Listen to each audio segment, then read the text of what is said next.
Du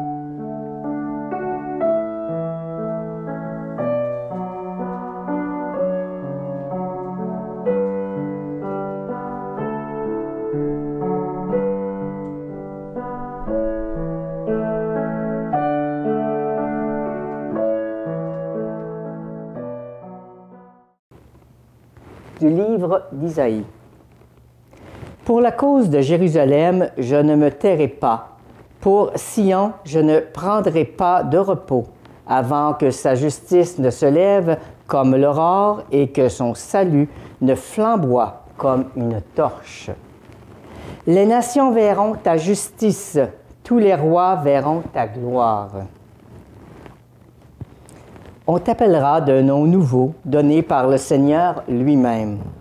Tu seras une couronne resplendissante entre les doigts du Seigneur, un diadème royal dans la main de ton Dieu. On ne t'appellera plus la délaissée. On ne t'appellera plus ta contrée, terre déserte, mais on te nommera ma préférée. On nommera ta contrée mon épouse. Car le Seigneur met en toi sa préférence et ta contrée aura un époux.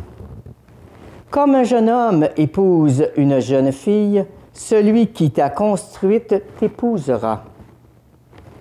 Comme la jeune mariée est la joie du marié, ainsi tu seras la joie de ton Dieu. De la première lettre de saint Paul apôtre aux Corinthiens. Les dons de la grâce sont variés, mais c'est toujours le même esprit. Les fonctions dans l'Église sont variées, mais c'est toujours le même Seigneur. Les activités sont variées, mais c'est partout le même Dieu qui agit en tous. Chacun reçoit le don de manifester l'Esprit en vue du bien de tous. À celui-ci est donné, grâce à l'Esprit, le langage de la sagesse de Dieu. Un autre reçoit, dans l'Esprit, le don de la foi. Un autre encore, des pouvoirs de guérison dans l'unique Esprit. Un autre peut faire des miracles. Un autre est un prophète. Un autre sait connaître et reconnaître ce qui vient vraiment de l'Esprit. L'un reçoit le don de dire toutes sortes de paroles mystérieuses, l'autre le don de les interpréter. Mais celui qui agit en tout cela, c'est le même et unique Esprit. Il distribue ses dons à chacun selon sa volonté. De l'Évangile de Jésus-Christ selon saint Jean.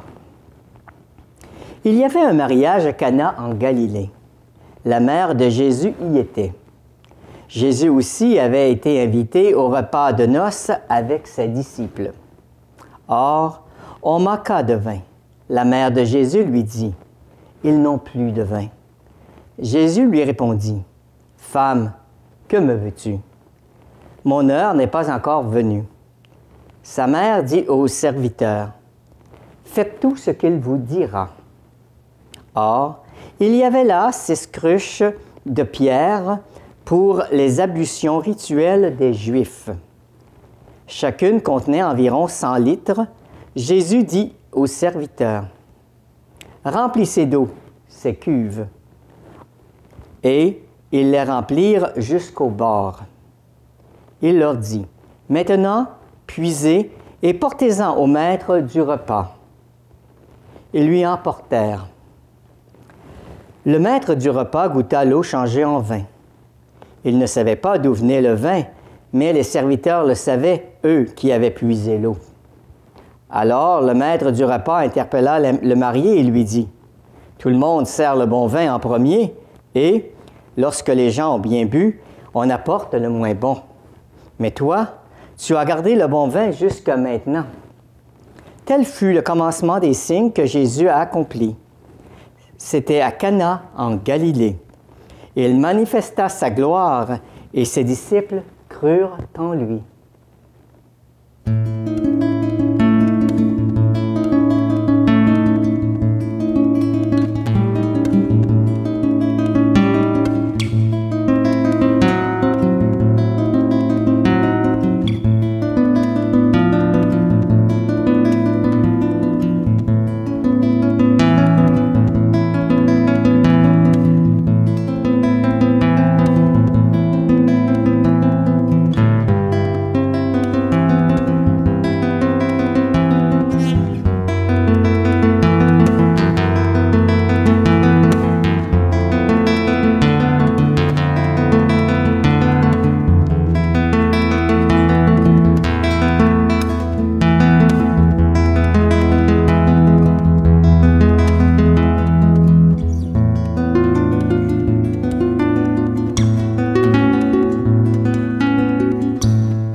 Bonjour, tout d'abord, bonne, heureuse et sainte année 2016. Je suis l'abbé Beaugrand, donc de l'Institut du Bon Pasteur, pour vous parler aujourd'hui de ce fameux passage de l'évangile de Saint Jean, les noces de Cana. Un évangile qui est bien connu, qui décrit à la fois la première apparition publique de notre Seigneur Jésus-Christ et en même temps son premier signe, comme le dit Saint Jean, c'est-à-dire son premier miracle. Ici, nous voyons bien, que cet évangile bien connu, nous avons deux groupes de personnages. Nous avons premièrement bien, Marie avec notre Seigneur, et d'un autre côté, bien ceux qui sont autour. On parle d'un mariage où on ne parlera pas ni du marié ni de la mariée. Pourquoi? Eh bien, parce qu'on veut nous faire un jeu de perspective. Et ici, ce que je vous propose de faire, c'est de regarder deux perspectives principales. L'une, bien, par les acteurs principaux, c'est-à-dire Jésus et la très sainte Vierge Marie, et d'un autre côté, bien, les témoins de la scène. La très sainte Vierge Marie dit, ils n'ont plus de vin. Le Christ répond, femme, que me veux-tu?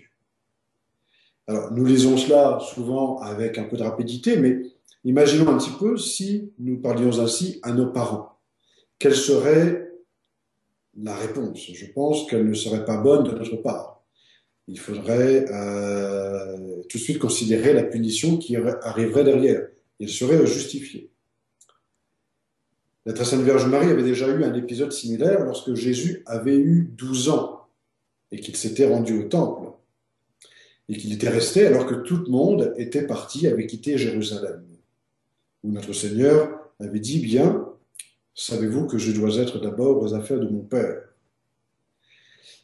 Bien sûr que nous ne parlons pas d'irrespect ici, bien que cela en ait l'apparence. Imaginons bien que chacun ici sait qui il est. La très sainte Vierge Marie sait qui elle est, et notre Seigneur Jésus-Christ sait qui il est. Il n'y a pas une connaissance progressive de l'aspect messianique. Notre Seigneur sait qui il est. Le Christ commence son ministère.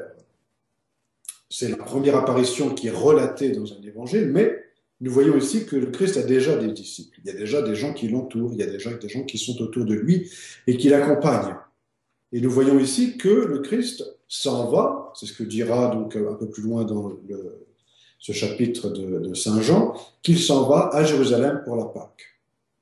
Donc on peut imaginer qu'il est aussi dans une caravane et qu'il est en chemin et qu'il s'arrête parce qu'il est invité à participer à des noces, où on dit en fait que c'est la Sainte Vierge qui a été invitée. Donc ce qui veut dire que vraisemblablement nous sommes dans la famille du Christ. Dans le même temps, la parole du temps de parole du Christ, il poursuit en disant, dans cette même, la seconde phrase qu'il dit, « Mon heure n'est pas encore venue ». Et ces deux phrases clés sont ici la relation entre Marie et Jésus. Marie dit à Jésus, il est temps d'accomplir les Écritures. Et le Christ, lui, s'exprime envers sa mère en utilisant le mot femme. Ce qui peut apparaître très curieux quand on parle à sa mère. Mais ici, si on prend cet événement-là et on prend l'événement qui va suivre à la fin du chapitre de Saint Jean, le chapitre 19, où notre Seigneur emploie aussi pour la deuxième fois le mot femme pour s'adresser à sa mère en disant « Femme, voici ton fils ». Au chapitre 19, verset 26. Que lui dit-il en fait? Notre Seigneur dit à sa mère « Savez-vous ce que vous me demandez en fait? Savez-vous qu'à partir de cet instant, nous qui avons vécu les quelques 30 dernières années ensemble, comme cette vie intime d'une mère et d'un fils, en même temps cette union qui se vit dans la très sainte Trinité, puisque la Sainte Vierge est l'épouse du Saint-Esprit. Savez-vous que cette relation intime que nous avons vécue durant les 30 dernières années, vous me demandez de les terminer aujourd'hui, de terminer cette relation pour entrer dans une nouvelle relation qui ne sera plus intime de la même manière entre vous et moi, mais cette intimité sera avec une troisième entité qui sera l'humanité. Oui, c'est cela en fait que nous voyons dans cet évangile.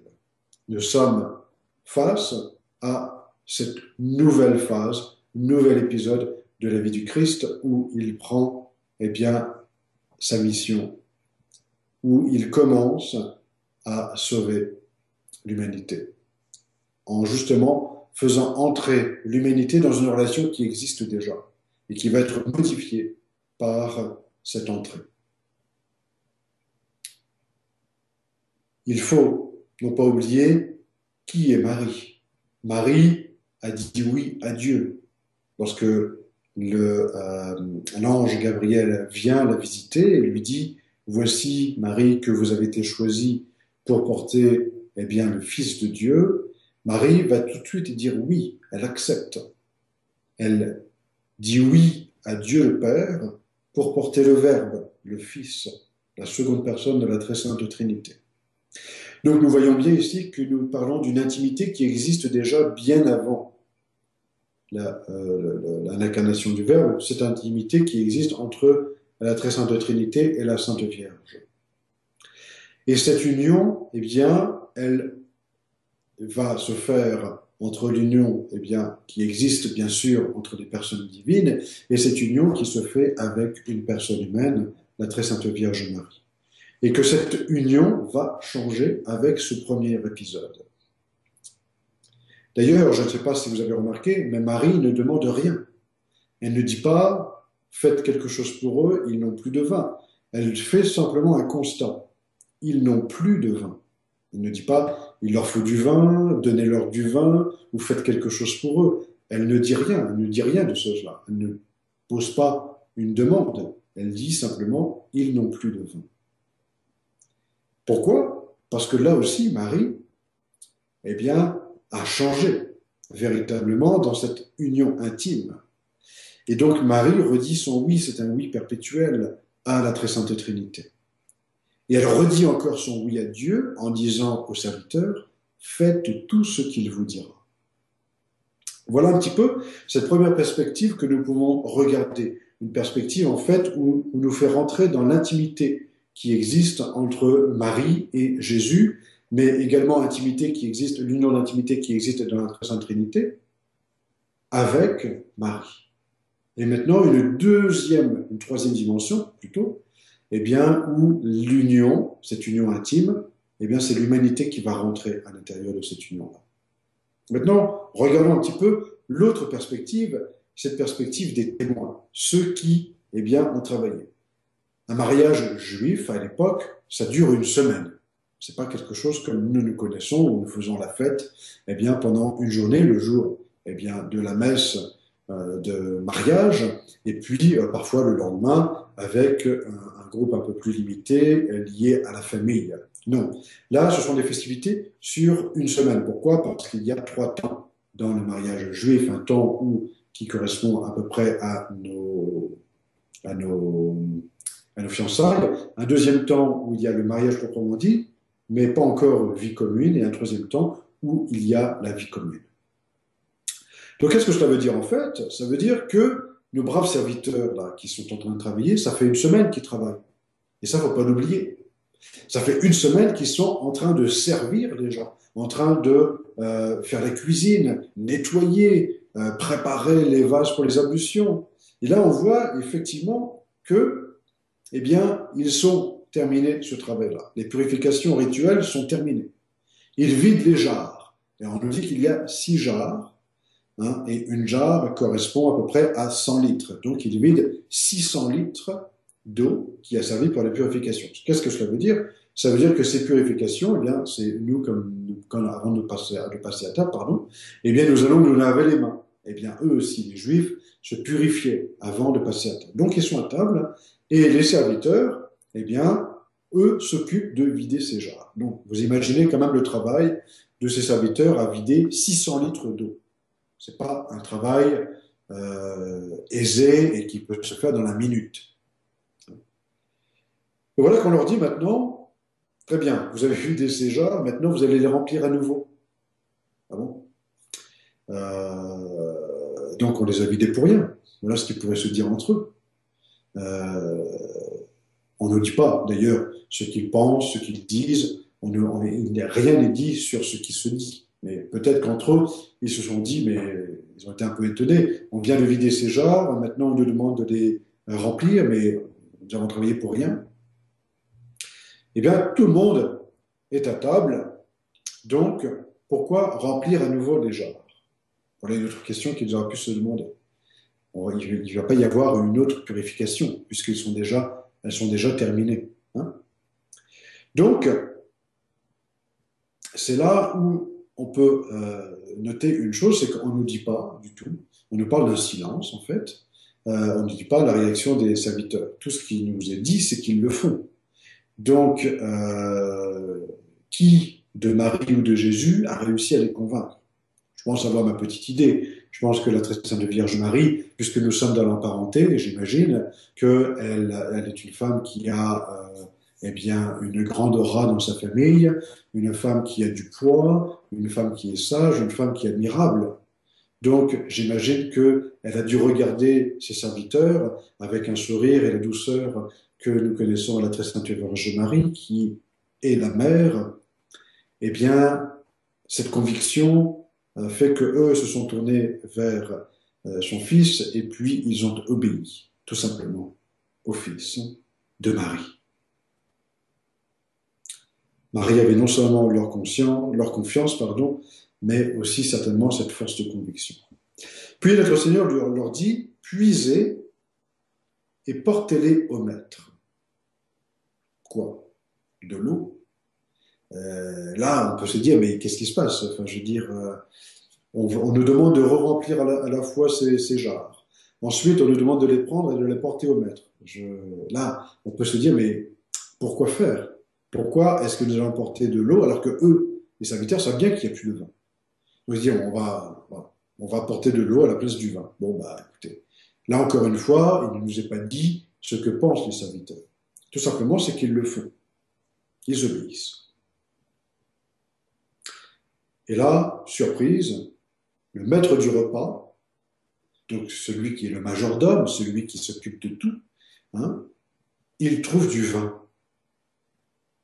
Là aussi, un silence parce que ces témoins, les premiers témoins, ce sont les serviteurs, ceux qui ont puisé l'eau, ceux qui ont vidé les jarres, ceux qui ont rempli les jarres, ceux qui ont porté les jarres au maître du repas, savent bien que ce n'est plus que c'est de l'eau.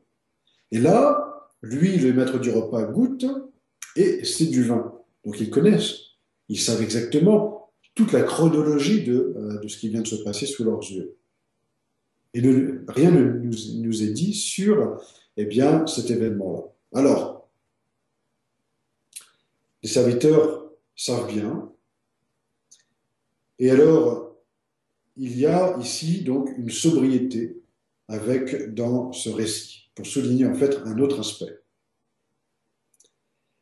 Quel est cet aspect? Eh bien, c'est cet aspect de la relation qui existe avec l'ensemble. C'est pas une personne que l'on veut savoir. C'est que se passe-t-il véritablement ici?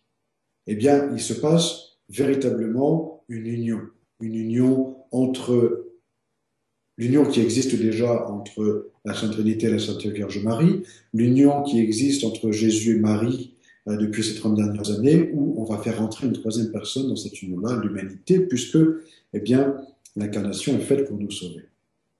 Que peut-on dire de tout cela? Ben, qu'est-ce que c'est que du vin? Le vin, c'est un liquide plein de saveurs, un liquide plein d'arômes, un liquide qui peut parfois être dangereux, parce que c'est un liquide qui enivre. Donc s'il y a un abus, eh bien nous savons qu'il peut y avoir des conséquences qui peuvent être mauvaises pour la santé ou qui peuvent eh bien, nous étourdir, c'est-à-dire nous faire perdre un peu notre connaissance. Mais ici, nous voulons parler d'une autre ivresse. On ne va pas parler de l'ivresse physique, hein, mais on va parler de l'ivresse qui vient du sang du calice, parce que c'est de cela dont on parle ici. Et à chaque fois que nous parlons de l'intervention du Saint-Esprit, eh bien, nous parlons d'ivresse. Hein, rappelez-vous que il est écrit dans les psaumes, donc votre calice qui enivre est excellent. Voilà ce qu'on nous dit, voilà ce que le Saint-Esprit nous dit à travers les psaumes. Hein. Votre calice qui enivre est excellent. Eh bien, c'est de cela qui est ici au centre de cet événement-là, le sang du Seigneur. Pourquoi? Parce que nous avons justement cette dimension d'union dont nous venons de parler, d'union de l'humanité. Cette union, elle se fera dans le sang. Cette union salvatrice, elle se fait dans le sang qui coule au calice, le sang auquel nous buvons, eh bien, chaque jour de notre vie, puisque, eh bien, ces jarres, en un sens, elles continuent de couler dans nos vies. Et encore aujourd'hui, nous buvons de ces jarres que notre Seigneur a transformées d'eau en vin. Et qu'est-ce que c'est que cette eau? Sinon, eh bien, l'humanité. L'humanité qui se retrouve là. D'ailleurs, c'est pourquoi, eh bien, on ne pense pas souvent ou on oublie que lorsque le prêtre bénit cette eau avant d'en mettre une goutte dans le calice, eh bien, c'est nous. C'est notre sacrifice spirituel qui va se mettre dans ce vin qui sera, eh bien, transsubstantié. C'est ça qui est important ici. Et cette eau représente l'humanité. C'est pourquoi, eh bien, nous devons avoir, eh bien, cette union véritable à la messe, union, eh bien, de l'humanité à Jésus-Christ. Le peuple est uni au Christ, et maintenant, on ne peut plus séparer l'eau du vin. Une fois que l'eau est entrée dans le vin, plus rien ne pourra séparer cette eau dans ce vin. De même que notre sacrifice, notre participation à la messe, elle doit être suffisamment intense et pieuse, de telle manière à ce que je sois dissous dans l'enivrement que m'offre le Saint-Esprit, c'est-à-dire, eh bien, dissous dans le Christ. Voilà ce qu'est cette union divine, et voyez comment elle s'opère, union du Père et du Fils, union de Dieu avec Marie, union du peuple à son Dieu dans le saint sacrifice de la croix. Dans, eh bien, ce calice qui enivre.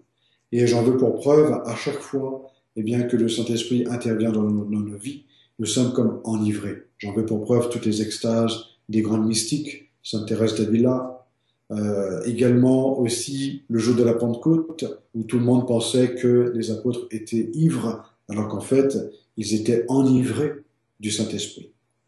Eh bien, c'est le Saint-Esprit qui vient enivrer nos vies. C'est lui qui vient, encore une fois, nous distribuer les fruits de ce miracle, de ce signe, comme dit Saint Jean, le jour de Cana. Et nous avons, eh bien, cette grâce extraordinaire de pouvoir participer, eh bien, aussi souvent que nous pouvons au saint sacrifice de la messe.